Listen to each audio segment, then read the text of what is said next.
दोस्तों 15 अगस्त के आते आते हमारे देश में एक माहौल बदलने सा लगता है। सड़कों पे तिरंगे झंडे दिखाई देने लगते हैं, देशभक्ति के गीत सुनाई देने पड़ते हैं, स्कूलों और सरकारी संस्थानों में ध्वजारोहण की तैयारी होने लगती है। कुछ घंटों के लिए देशभक्ति एक सार्वजनिक जीवन का सबसे प्रमुख भाव सा बन जाता है। फिर धीरे धीरे 16 अगस्त आता है और हम अपनी रोजमर्रा की जिंदगी में लौटने लगते हैं। लेकिन क्या देशभक्ति राष्ट्रीय पर्वों तक ही सीमित है? शायद नहीं है। वह व्यक्ति जो अपने काम को ईमानदारी से करना जानता है, करता है, अपने कर्तव्यों का निर्वहन करता है, सार्वजनिक संपत्ति की रक्षा करता है, कानून का सम्मान करता है और समाज के प्रति अपनी जिम्मेदारी निभाता है, वह भी तो प्रतिदिन राष्ट्र निर्माण में अपना योगदान दे ही रहा है। इन्हीं सब सवालों के बीच 2026 में वंदे मातरम को लेकर के कानूनी और राजनीतिक बहस सामने आई। Prevention of insults to national honour यह कानून बन रहा है। उसमें संशोधन के जरिए वंदे मातरम के गायन में जानबूझकर बाधा डालने या उसका अपमान करने को भी अब दंडनीय प्रावधान में ला दिया है, जिससे एक बार फिर सवाल उठता है कि राष्ट्रगान और राष्ट्रगीत का संवैधानिक, कानूनी और सांस्कृतिक स्थान है क्या भारत में? वंदे मातरम एक गीत से राष्ट्रीय प्रतीक तक वंदे मातरम की जो कहानी है वह केवल एक गीत की कहानी नहीं है। यह भारतीय स्वतंत्रता आंदोलन, राष्ट्रवाद और सांस्कृतिक राजनीति के कई दौरों से होकर गुजरती आई है। 19वीं सदी के उत्तरार्ध में बंकिम चंद्र चट्टोपाध्याय की जो यह रचना है उसकी शुरुआती 2 पदों में मातृभूमि की प्रकृति, उसकी हरियाली, समृद्धि और सौंदर्य का वर्णन मिलता है। बाद में इसे उनके प्रसिद्ध उपन्यास आनंद मठ का हिस्सा बनाया गया और गीत के विस्तृत संस्करण में देवी दुर्गा, लक्ष्मी और सरस्वती जैसे धार्मिक प्रतीकों का उल्लेख भी आता है।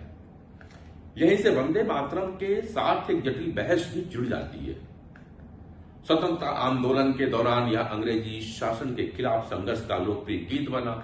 1896 में कांग्रेस अधिवेशन में रविन्द्रनाथ टैगोर ने इसे गाया।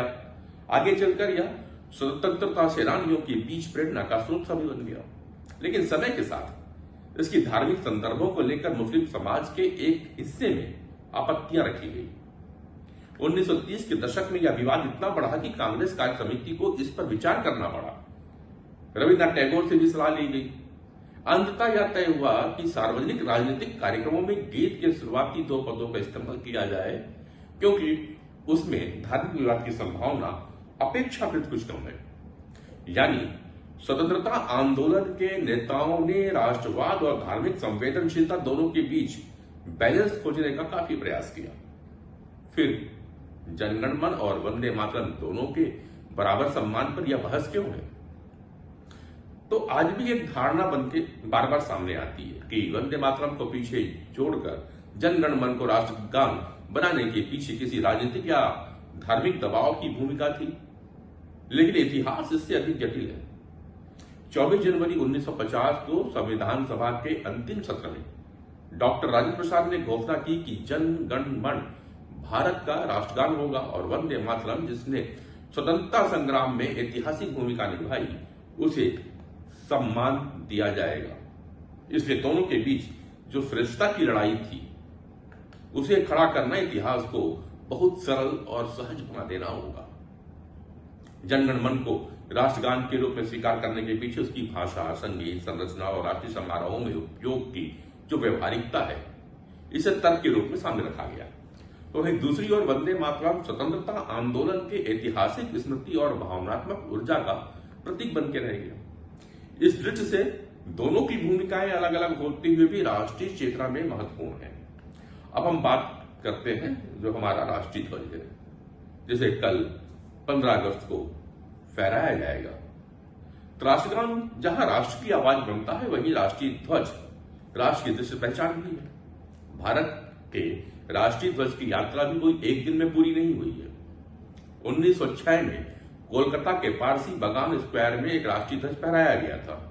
उसका रंग अलग था, 2 कलर का था।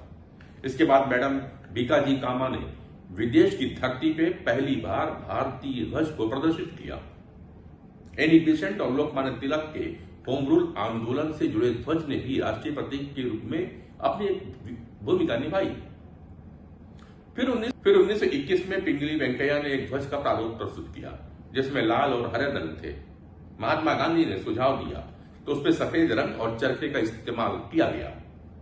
1931 में तिरंगे का एक और अधिक स्पष्ट स्वरूप सामने आया और अंततः 22 जुलाई 1947 को संविधान सभा ने वर्तमान तिरंगे को भारत के राष्ट्रीय ध्वज के रूप में स्वीकार किया। चरखे की जगह अशोक चक्र आ गया। महत्वपूर्ण बात यह थी कि राष्ट्रीय ध्वज के 3 रंगों को किसी विशेष धर्म का प्रतिनिधि नहीं माना गया। तिरंगा एक पंथ निरपेक्ष राष्ट्रीय प्रतीक के रूप में स्वीकार कर लिया गया। यहां एक बात समझने की है कि झंडा केवल कपड़ा नहीं है, यह सामूहिकता का प्रतीक है। समाजशास्त्र और संकेत विज्ञान यानी कि सेमियोटिक्स की दृष्टि से अगर देखें तो झंडा एक शक्तिशाली प्रतीक है। वह कुछ रंगों और आकृतियों से कहीं अधिक एक तिरंगे को देखते ही हमारे भीतर स्वतंत्रता आंदोलन, सैनिक का बलिदान, संविधान, सीमाएं, सृष्टि और करोड़ों नागरिकों की साझा पहचान जैसी अनेक भावनाएं एक साथ सक्रिय होती है। और यही कारण है कि दुनिया के लगभग हर राष्ट्र के पास अपना ध्वज है, राष्ट्रीय ध्वज। झंडा हमें बताता है कि हम कौन हैं और किस सामूहिक पहचान से जुड़े हुए हैं। युद्ध के मैदान में वह सेनाओं की पहचान होती है, आधुनिक राष्ट्र राज्य में वह संप्रभुता और राष्ट्रीय अस्मिता का प्रतीक है। मगर भारत में राष्ट्रीय ध्वज को लेकर राजनीतिक बहस कोई नई नहीं है। राष्ट्रीय स्वयंसेवक ने भगवा ध्वज को लेकर उसके वैचारिक परंपरा और तिरंगे के साथ उसके संबंध पर लंबे समय से राजनीतिक विवाद होता ही रहा है। आरएसएस की जब स्थापना हुई थी उसके शुरुआती दौर में भगवा ध्वज को लेकर संगठनात्मक प्रतीक के रूप में उसे महत्व दिया गया। बाद के दशकों में तिरंगे के प्रति संगठन के रूप को लेकर राजनीतिक आरोप और प्रत्यारोप बहुत हुए। हालांकि वर्तमान में संघ नेतृत्व सार्वजनिक रूप से तिरंगे के सम्मान और उसके बलिदान की बात करता है। फिर देशभक्ति आखिर है क्या? शायद सबसे बड़ा सवाल आज यही है। क्या देशभक्ति केवल वंदे मातरम गाने में है?